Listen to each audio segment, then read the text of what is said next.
Before this bird got up here, there was more noise and excitement than you could imagine.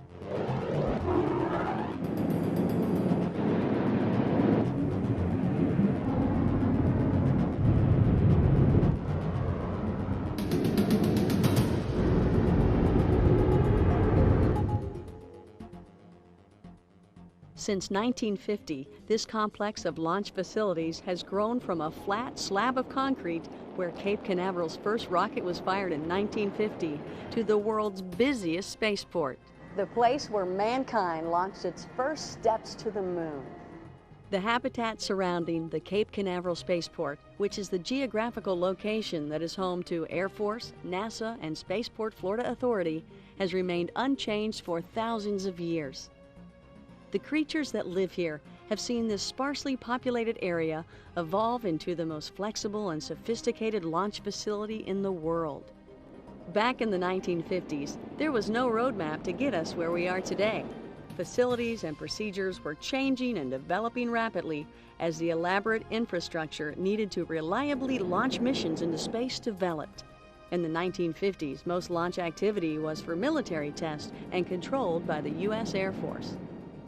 In 1958, the National Aeronautics and Space Administration, NASA, was formed to oversee non-defense related space exploration.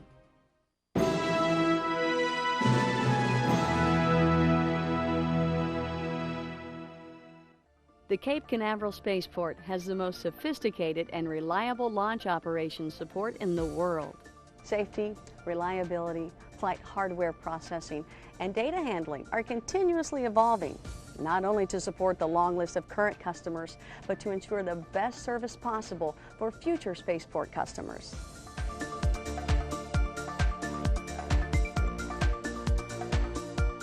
The launch business at the Cape Canaveral Spaceport is changing, giving way to a business-oriented approach to the global commercial needs of today's space industry. In response to the economic demands for efficiency in getting payloads into space, all activities required to launch at Cape Canaveral Spaceport can now be coordinated through a single point of contact. The bureaucracy of old is gone and has been replaced with a smooth, accommodating line of communication.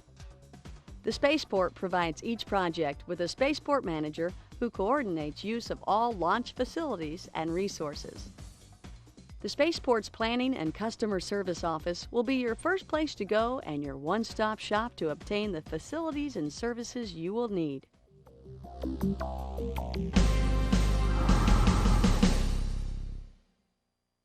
This new facility at Complex 37 has been designed to support Boeing's new Delta IV booster. And this new facility at Complex 41 is for Lockheed Martin's new Atlas V booster. If the need is to launch a smaller vehicle, Complex 46, built in the early 80s and updated for commercial use in the 90s, can support a variety of smaller boosters.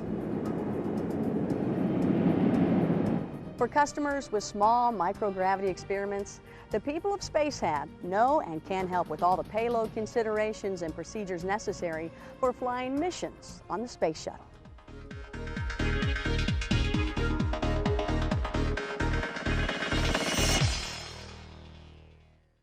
After a hard day's work at the Cape Canaveral Spaceport, there is plenty to do on the Space Coast. When it's time to relax, you can find a variety of recreational activities.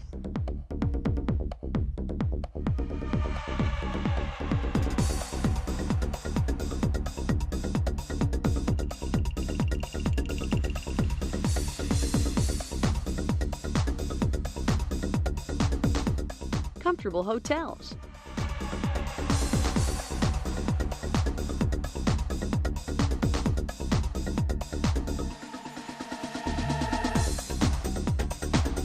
Fine dining.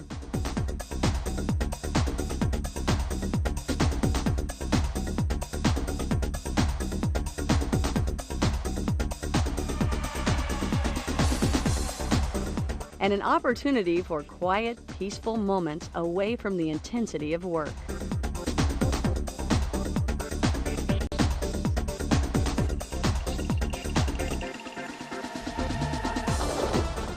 This chance to unwind will keep minds sharp and maintain a great attitude when it's time to head back to work. And with the spaceport only about an hour from the most popular tourist destination in the world, those who may be working here for several months will find plenty to do in their spare time.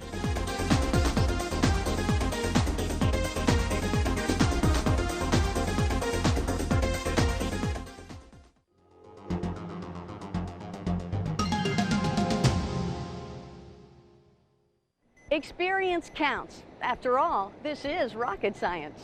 The sky is never the limit on the Space Coast. It is simply the threshold to the future. Contact us to learn more about the most sophisticated and accommodating spaceport on the planet. Load release kick rate is in. Vehicles responding.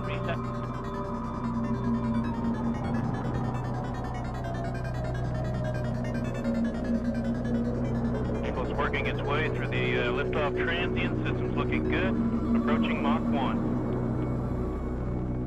Usual attitude disturbances through the thick atmosphere and the Mach buffeting. We are now supersonic.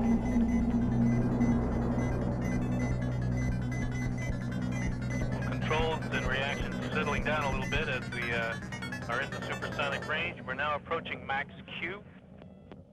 Stage systems still look good.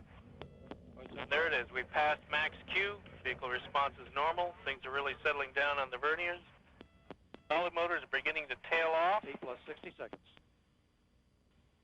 Ignited the air start motors and jettisoned the ground starts. All 6 solid motors have been jettisoned. Looks like a clean separation.